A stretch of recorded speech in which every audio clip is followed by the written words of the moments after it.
Hello viewers, আসসালামু আলাইকুম। আমি মোহাম্মদ হারুনুর রশিদ হারুন, পরিচালক হারুনস অ্যাডমিশন কেয়ার।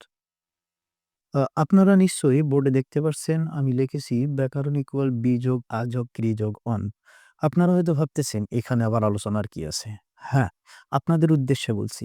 আমরা অনেক ছোটবেলা থেকেই এই শব্দটা জানি যে ব্যাকরণকে ভাঙলে আমরা পাই বি যোগ আ যোগ ক্রি যোগ অন। অর্থাৎ ব্যাকরণ ইকুয়াল বি যোগ আ যোগ ক্রি যোগ অন, যেটা আমি অলরেডি লিখেছি।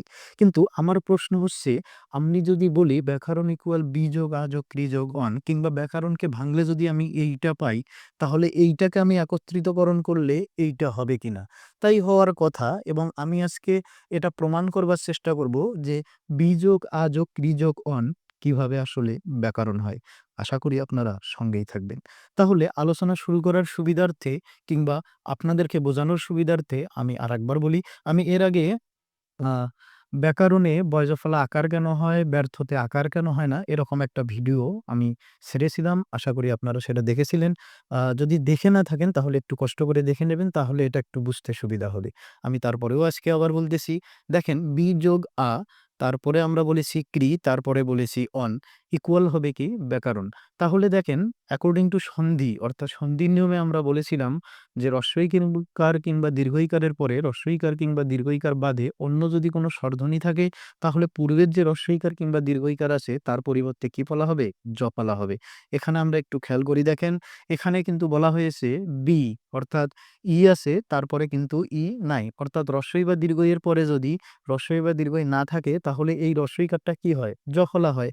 তাহলে এই হ্রস্বইকারটা কার সঙ্গে আছে? বয়ের সঙ্গে আছে। তাহলে আমরা বলতে পারি বয় জফলা, স্বরে হাতে কি হবে? আকার।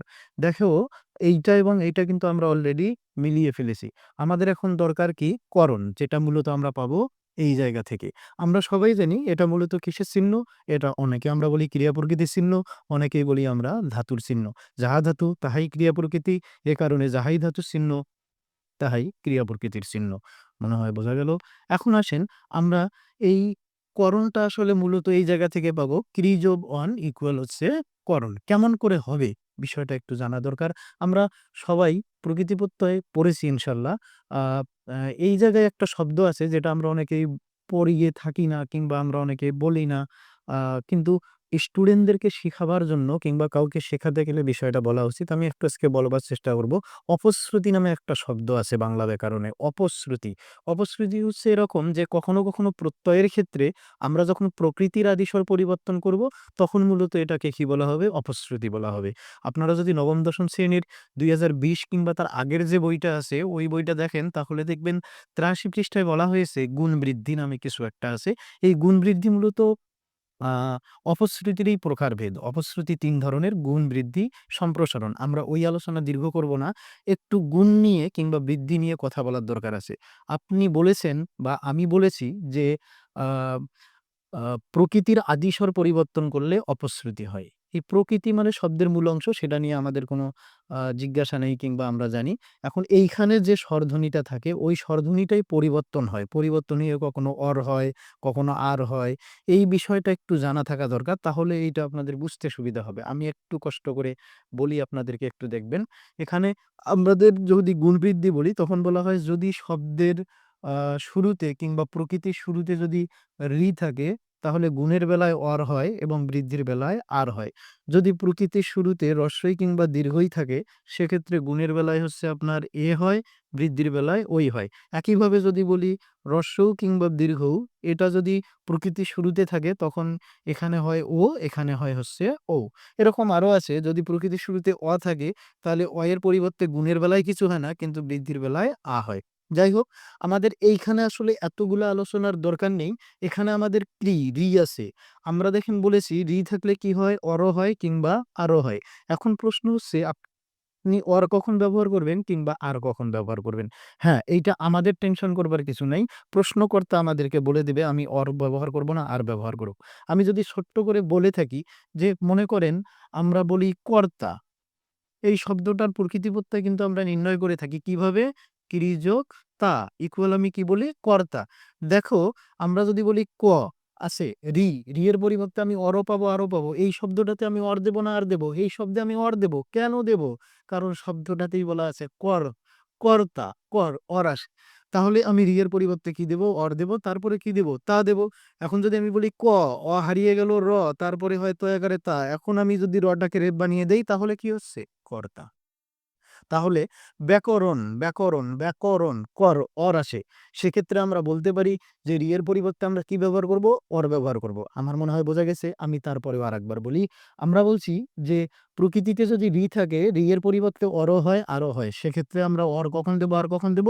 শব্দটা আমাদেরকে বলবে। যদি বলা হয় কার্য, উচ্চারণ করি একটু কার্য, আর আসে। সেক্ষেত্রে আপনি ক্রিযোগ জ্ঞান বললে কার্য হবে। আমরা ওই আলোচনায় যাচ্ছি না। ব্যাকরণ মিলাতে যেহেতু আমাদের অর দরকার, সেহেতু আমার মনে হয় আমরা অরটা ব্যবহার করতে পারি।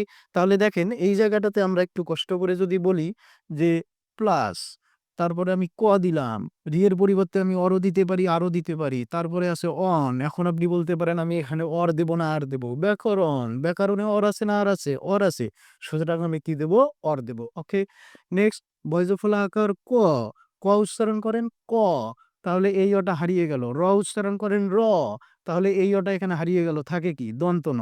এখন আপনারা বলতে পারেন ব্যাকরণ বানান তো মূর্ধন্য, তাহলে আপনি দন্ত ন কেন দিলে?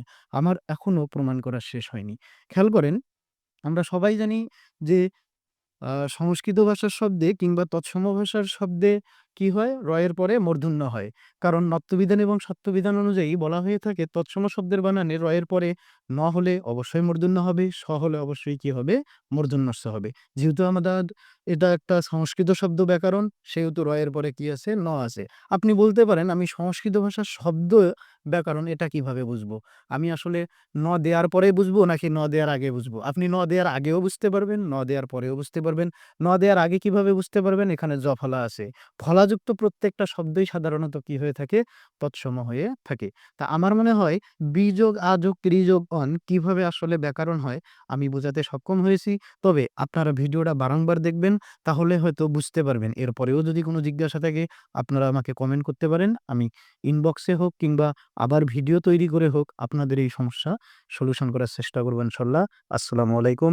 ধন্যবাদ ভিডিওটি দেখবার জন্য।